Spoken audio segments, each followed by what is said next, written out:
Okay, welcome. Today we have a very special program for you, and it's dealing with a big problem. What's the biggest problem?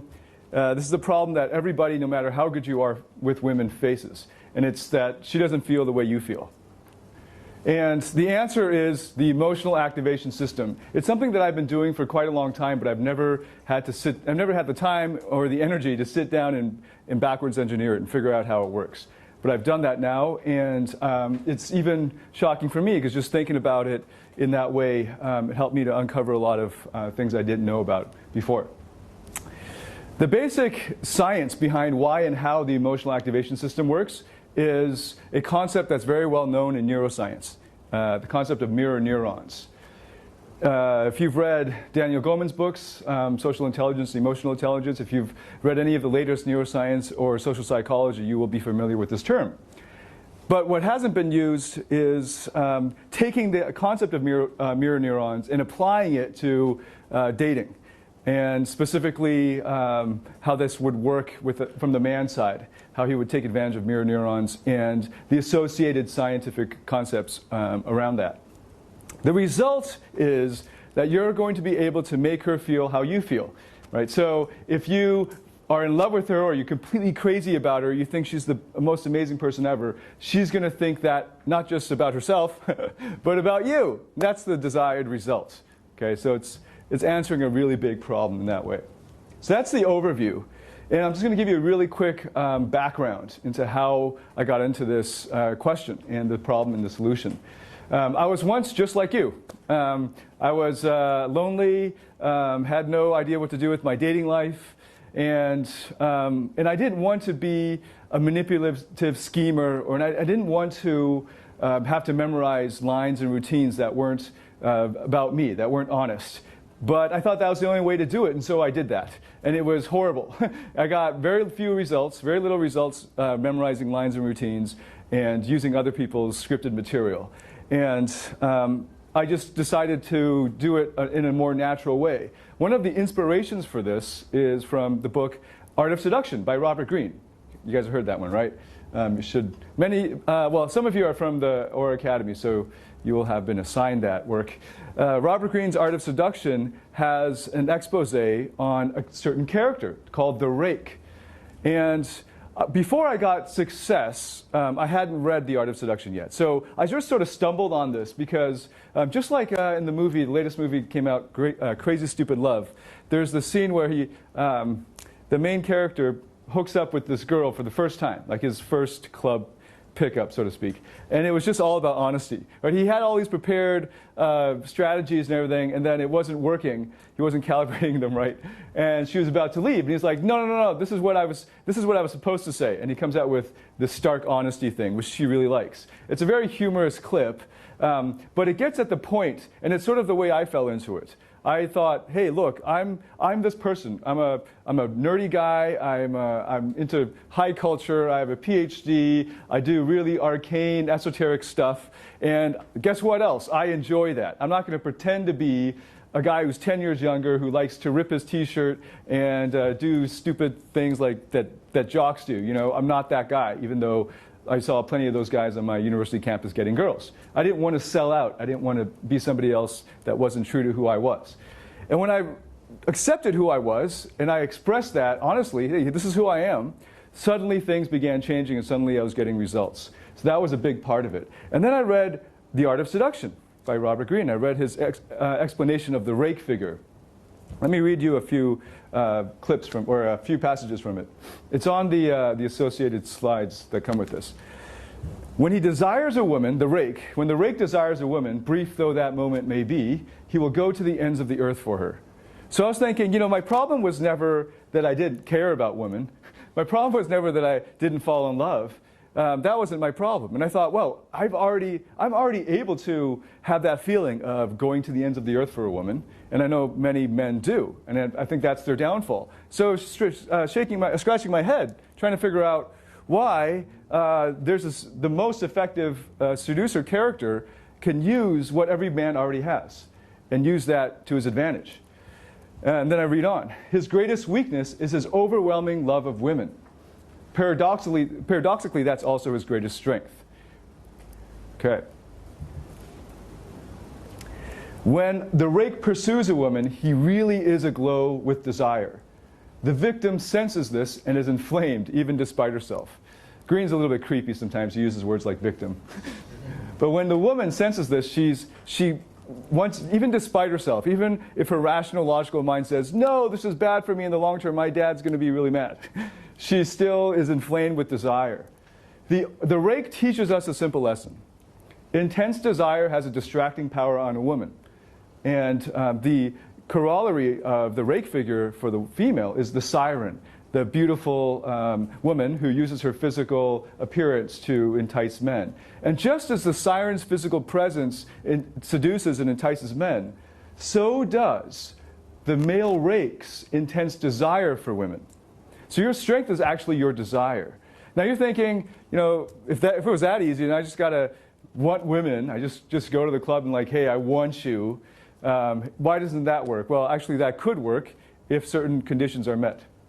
The most advanced level for the rake is, and I'll quote again Green, the key is to show no hesitation, to abandon all restraint, to let yourself go, to show that you cannot control yourself and you're fundamentally weak.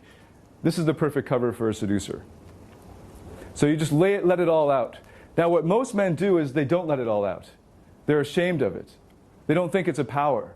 And when the rake just lets go and becomes vulnerable to her, that's his greatest strength. Okay, that's when I discovered the power of the rake. And I thought, well, I was getting some results using this strategy rather than the canned lines, the routines, or the wearing fuzzy hats and feather boas. That wasn't working so well for me. So I thought I should look more into this, and I did. So I'm a student of history. My PhD was in 8th century Chinese scholar elites. So I love history. I love reading about the past. And one of the things I did was to look in the past for examples of this figure, the rake. And you can find this. Pretty much every single effective seducer that has made it into the annals of history is a rake. Don Juan, the legend of Don Juan. Valmont in Dangerous Liaison. Prince Neo in Tale of Genji. Jia Baoyu in The Dream of the Red Chamber. So we have East to West. This is a cross-cultural, universal character type. Lord Byron, the Duc de Richelieu. Pablo Picasso, Elvis. Bill Clinton. yeah, laugh. Robbie Williams, and of course Russell Brand, who is currently, in my opinion, I haven't seen every person in the world, but from what I've seen, the best rake alive. And Neil Strauss called him the best natural I've ever seen. And he is a rake. The rake uses a secret. The secret is what I've now put into this course for you, the emotional activation system.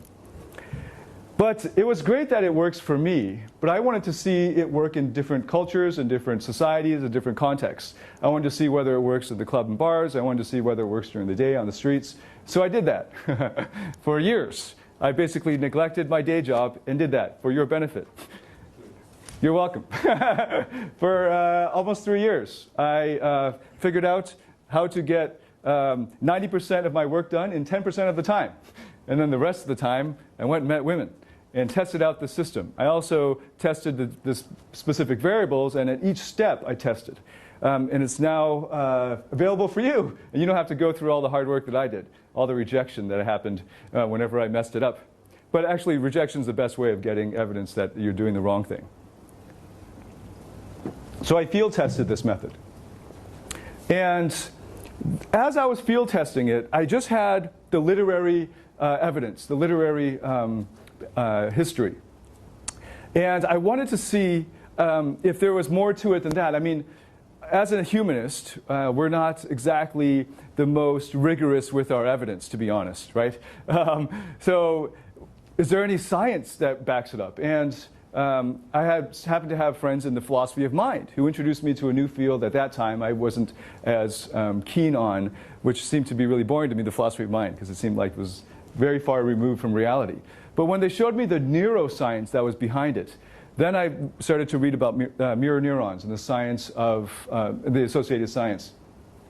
And a really good introduction to that is Daniel Goleman's work. his book Social Intelligence sums up huge, just reams and reams of research on this issue. And that was my entree into it. And then it was nice that I was at universities, research universities, where there are active professors actively working on these areas in their research agenda. So I was able to ask them about it too. And it turned out that they understood it as well. And I'm going to be talking a little bit more about that later, but it's fascinating to me, being the geek that I am. But it worked great for me, but now I had to see whether it works for other people. So since 2007, over 5 years now, I've been testing it on human subjects, other people, other men.